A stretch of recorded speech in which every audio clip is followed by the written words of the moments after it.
बम्बई में पहली बार free PMC provide करने जा रहे हैं। बम्बई में अभी आप लिख रहे हैं, आप उसके बारे में बता रहे हैं कि बहुत सारे जो प्रोजेक्ट्स है वो प्रोजेक्ट कोऑर्डिनेशन न होने के कारण बंद पड़े हुए हैं। कई डेवलपर अपॉइंट होने के कारण बंद पड़े हुए हैं, कोई 79A करने के बाद बंद पड़े हुए, कोई काम शुरू होने के बाद बंद पड़े हुए। तो इन सब का एक हमने अगर अभ्यास जो करने के बाद इस नतीजे पे हम पहुँचे कि प्राथमिकता जो है डेवलपमेंट होने के पहले या डेवलपर अपॉइंट करने के पहले हमें सोसाइटी की तरफ से क्या क्या उसकी जो पेपर्स वर्क्स है उसको कंप्लीट करने चाहिए। वो पेपर वर्क कंप्लीट करने की पूरी जिम्मेदारी हम पीएमसी के माध्यम से हम लेने वाले हैं। और पेपर वर्क्स कंप्लीट होने के बाद 79A है, DA है या डेवलपर अपॉइंटमेंट है, ये जो सोसाइटी का काम है उसको हम सोसाइटी के हित में और सोसाइटी के अधिकार में ही रखने वाले। डेवलपर अपॉइंटमेंट का कोई भी काम हमारे पीएमसी लेने वाली है नहीं। और ये करते हुए पूरी यानी जो सोसाइटी के लोग हैं, जो सोसाइटी के मेंबर्स है, ये उनका अधिकार उनको दे के ये प्रोजेक्ट यानी पीएमसी के माध्यम से हम आगे काम करने वाले हैं। मुंबई में अभी तक हमने जो पूरा अभ्यास किया है उस अभ्यास में रीडेवलपमेंट में 50% से प्रोजेक्ट जो अभी तक है वो इसी कारण अटके पड़े हुए हैं। उसका मेन सब्जेक्ट ये है कि सोसाइटी एक बार डेवलपर के साथ एग्रीमेंट करने के बाद उनको पता नहीं चलता है कि हमारे प्लॉट पे विजिबिलिटी आने के बाद जो आगे का काम होना है वो किस तरह से होना चाहिए। उसका FSI है, उसका कैलकुलेशन है, उसका DP है, उसका रिजर्वेशन है। और ये सब चीज़ें सोसाइटी को पता न होते हुए अगर सोसाइटी ने उसके बारे में एग्रीमेंट किया, DA किया और आगे डेवलपर अपॉइंट किया, तो मेन सब्जेक्ट ये है कि इस सब वजह से और जो प्रोजेक्ट हमारे जो बंद पड़े हैं उसके और एक कारण का हम सब ये करेंगे।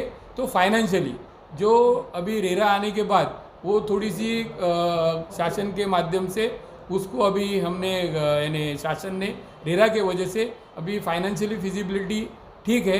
लेकिन इसके पहले जो जो प्रोजेक्ट हुए और जो बंद पड़े हैं वो मेजर, एक तो ये टेक्निकल प्रॉब्लम और दूसरा डेवलपर का फाइनेंशियली प्रॉब्लम, ये दो चीज़ से काफ़ी प्रोजेक्ट बंद पड़े हुए हैं।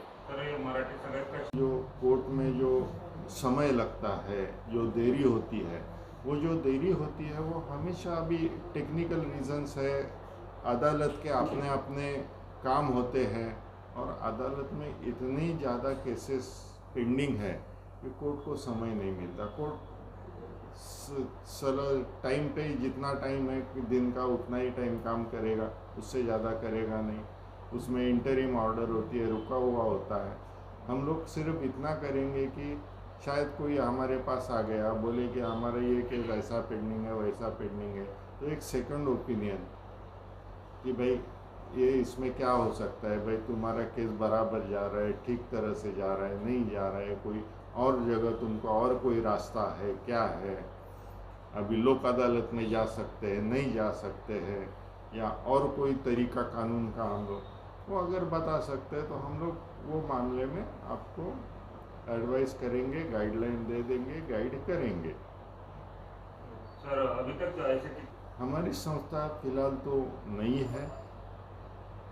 जो आते हैं हमने बहुत सारे किए हुए हैं और एग्जैक्ट नंबर देना आज के तारीख में मुश्किल है, निकालना पड़ेगा, मगर बहुत सारे लोग आते हैं, हम लोग देते हैं। क्योंकि वो क्या एडवाइस होता है 15 मिनट 20 मिनट में एडवाइस लेके निकल जाते हैं। तो बहुत सारे प्रोजेक्ट्स हैं जिन्होंने हमने काफ़ी बिल्डरों के साथ में मिलके कोऑर्डिनेट करके भाई कहाँ प्रॉब्लम है, क्या है, दोनों पार्टी में मिलके हमने बहुत जगह हमने इशू सॉल्व करने का ट्राई तो बहुत जगह किया है। मगर अभी ऐसी होती है कि बिल्डर के पास फाइनेंशियल पोजीशन ही नहीं होती, तो सब एक दूसरे के साथ में आने के बावजूद भी अभी मराठी में बोलते हैं हम लोग कि सब कुछ आप कर सकते हैं तो पैशाचं सोंग आणता येत नाही। तो पैसे के जो जब तक मामला आता है वो बिल्डर का काम होता है, तो वो मामले में कठिनाई आती है। तो वो मामले में कैसे सॉल्व करना है, अगर बिल्डर अगर कोई उस हिसाब से हमको अगर कोऑपरेट करता है तो उसके बारे में भी हम लोग सजेस्ट करते हैं और कर रहे हैं।